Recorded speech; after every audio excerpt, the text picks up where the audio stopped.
आए हुए सभी पुण्य आत्माओं को मेरा नमस्कार।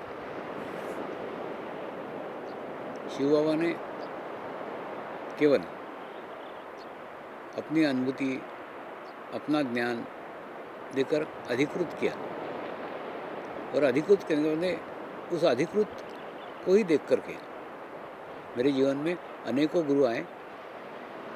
गुरुओं के रूप अलग अलग थे, गुरुओं के रंग अलग अलग थे, गुरुओं के स्थान अलग अलग थे, गुरुओं के स्वभाव अलग अलग थे, गुरुओं की दिनचर्या भी अलग अलग थी, गुरु की साधना स्थली भी अलग अलग थी, और गुरु की साधना करने की पद्धतियाँ भी अलग अलग थी।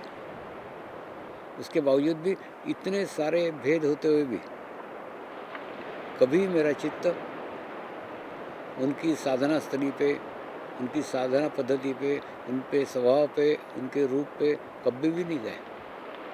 सदैव एक ही महसूस करता था, उनके भीतर से बहने वाला चैतन्य एक ही था, समान था।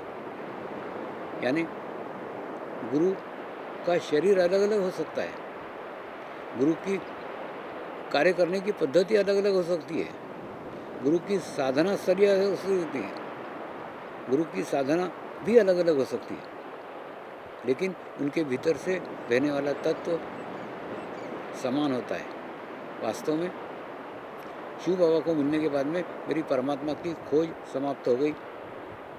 उसके बाद ये महसूस किया कि जीवंत परमात्मा अगर कोई है तो वो गुरु तत्व के रूप में ही विद्यमान है, और वो गुरु तत्व जिन शरीर के माध्यम से बहता है उसी को हम परमात्मा कहते हैं।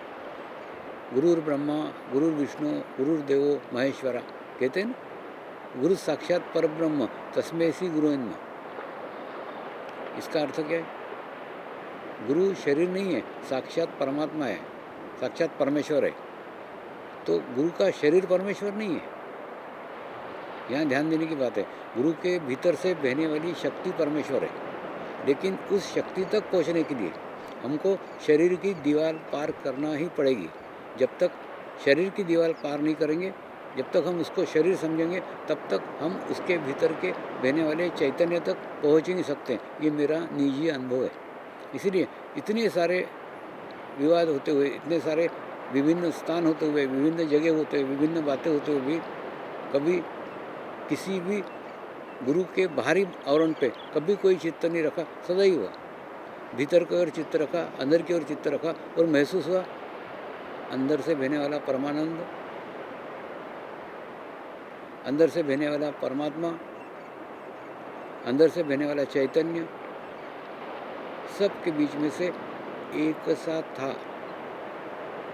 स्थान का, साधना का, रूप का, रंग का कोई अंतर किसी में भी नहीं था। और दूसरा, मेरी बात को एक संकेत से वो अवश्य समर्थन देते थे। वो संकेत था, तेरा हंडा बहुत बड़ा है, तेरा हंडा बहुत बड़ा है, तेरा हंडा बहुत बड़ा है। ये एक कोडवर्ड था जो प्रत्येक गुरु बोलता ही था, और उससे ही मेरे को लगता था कि अंदर का गुरु तत्व ये कह रहा है, ये शरीर नहीं कह रहा है। क्योंकि शरीर तो अलग अलग है। जो गुरु जिंदगी में एक दूसरे को कभी मिले भी नहीं, देखे भी नहीं, तो वो समान बात, समान शब्द कैसे कह सकते हैं? तो समान शब्द गुरु नहीं कहता था, गुरु तत्व कहता था। तो गुरु और गुरु तत्व में अंतर समझने की कोशिश करो, एक। और दूसरा, हम बहुत शरीर स्तर के ऊपर हैं, इसीलिए हम बोलते ये गुरु अच्छा है, वो गुरु बुरा है। ऐसा नहीं है।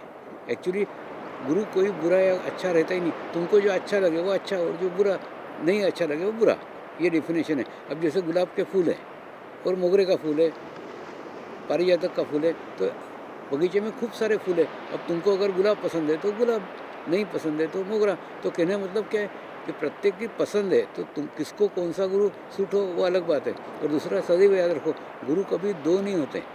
ये मेरा निजी अनुभव है। गुरु एक ही होता है। जिस प्रकार से शरीर को जन्म देने वाली एक ही माँ हो सकती है, दो माँ नहीं होती, उसी प्रकार से आत्मा को जन्म देने वाली भी एक ही माँ है। वो अगर आपको मिल गई है तो शांति के साथ उसके आनंद को लो, और नहीं मिली है तो उसको खोजो।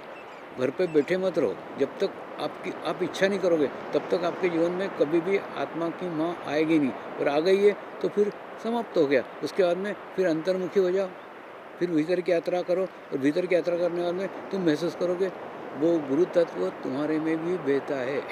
उसका अनुभव तुम भी ले सकते हो, लेकिन वो तब तक नहीं अनुभव होगा जब तक बाहर के गुरु तत्व तक पहुँचते नहीं, और बाहर के गुरु तत्व तक पहुँचे बिना अंदर के गुरु तत्व तक पहुँच नहीं सकते।